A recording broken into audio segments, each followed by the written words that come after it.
tahun 2007 kita di Jakarta itu mengalami pesta blogger pertama di Grand Indonesia.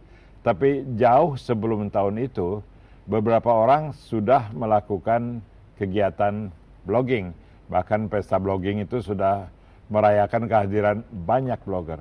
Setahu saya yang pertama melakukan blogging dan dikenal dengan nama itu adalah Bapak Budi Putra yang ada di saya sekarang. Saya lupa apakah dulu rambutnya potongan Steven Seagal gitu ya, tapi kalau mukanya sama ya. Nah, dan saya belajar banyak dengan mengamati karena saya senang menggunakan komputer untuk berkomunikasi apa aja. Selain email pakai Friendster, pakai apa, nulis-nulis, melaporkan acara TV ya. Jadi bertemu dan bahagialah saya waktu sebagai editor IT-nya Tempo ya. Budi Putra yang saya tidak kenal menyebut saya seorang blogger. Rasanya terhormat betul ya. Sekarang dikenal sebagai Gunner itu juga terhormat. Nah, jadi saya ingin telusuri perkembangan dunia blogger. Dulu yang diributkan tuh blogger istilahnya. Sekarang yang istilahnya pakai itu social media. Ya. Kayaknya sih sama aja. Tapi tolonglah Pak Budi Putra ceritakan pengalamannya dari dulu sampai sekarang. Ya, terima kasih. Akhirnya ketemu Pak Wimar juga. Ya, udah lama. Sekian lama. Jadi dari sisi perkembangan sebetulnya sudah banyak sekali ya perubahan yang terjadi di dunia blogging atau user generated content.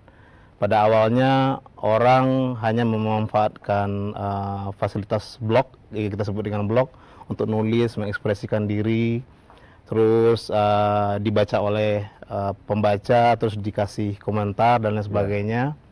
Sekarang outlet itu sudah semakin banyak. Ya, ada sebanyak layanan yang memungkinkan orang bisa dengan mudah mengupdate status, ngasih komen dan lain sebagainya, dan itu dikenal dengan sosial media. Jadi sebetulnya blog itu adalah bagian dari evolusi sosial media, dan namanya bisa saja berubah. Ya, jadi pada intinya adalah sebenarnya orang harus tetap menciptakan konten ya. Tanpa konten tidak ada blog, tidak ada sosial media gitu. Jadi dan orang bilang Twitter juga microblog. Microblog. Kenapa kita memfollow seseorang di Twitter? Karena kontennya. Karena ada yang mau dia share mungkin komentarnya, mau linknya, mau rekomendasinya. Jadi intinya itu adalah konten. Nah, perkembangan itu yang membuat orang punya suara, punya voice sekarang. Kita tidak bisa lagi mengabaikan suara orang biasa, ya, karena itu bisa sama saja. Karena kalau dia punya follower yang banyak, itu akan cepat sekali terkomunikasikan ke seluruh teman-teman jejaringnya gitu. Jadi malah mengurangi ketergantungan orang untuk punya suatu organisasi untuk menunjang penyebaran pikirannya ya.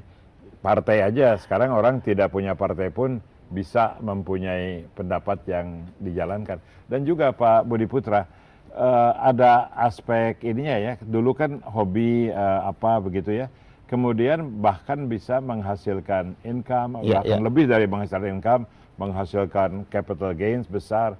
Anda sendiri dulu bekerja sebagai pegawai di Tempo, digaji, satu saat agak awal punya keberanian untuk meninggalkan keamanan suatu pekerjaan itu dan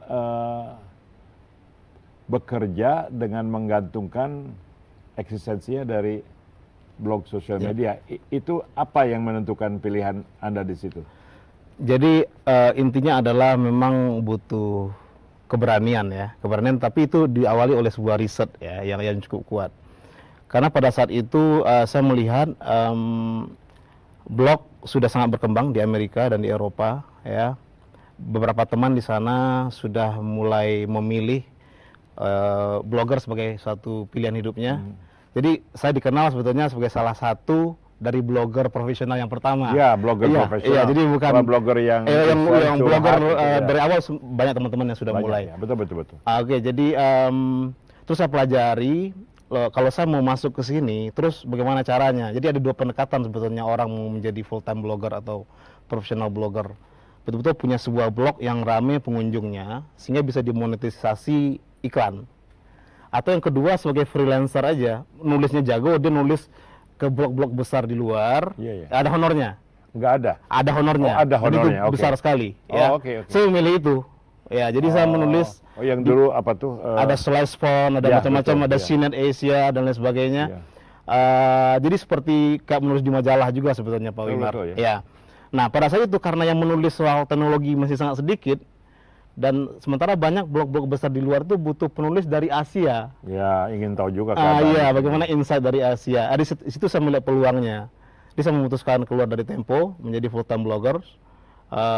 Dan ya memang cukup ramai sih sambutan teman-teman waktu itu. Tapi intinya adalah memulai sesuatu itu memang berisiko, tetapi jauh lebih penting daripada kita tidak memulainya sama sekali. Dan enaknya nggak punya jam kantor ya. Iya, bisa nulis di mana aja. Kita break dulu untuk melanjutkan pembicaraan sangat asik dengan Bapak blogger Indonesia ini Budi Putra.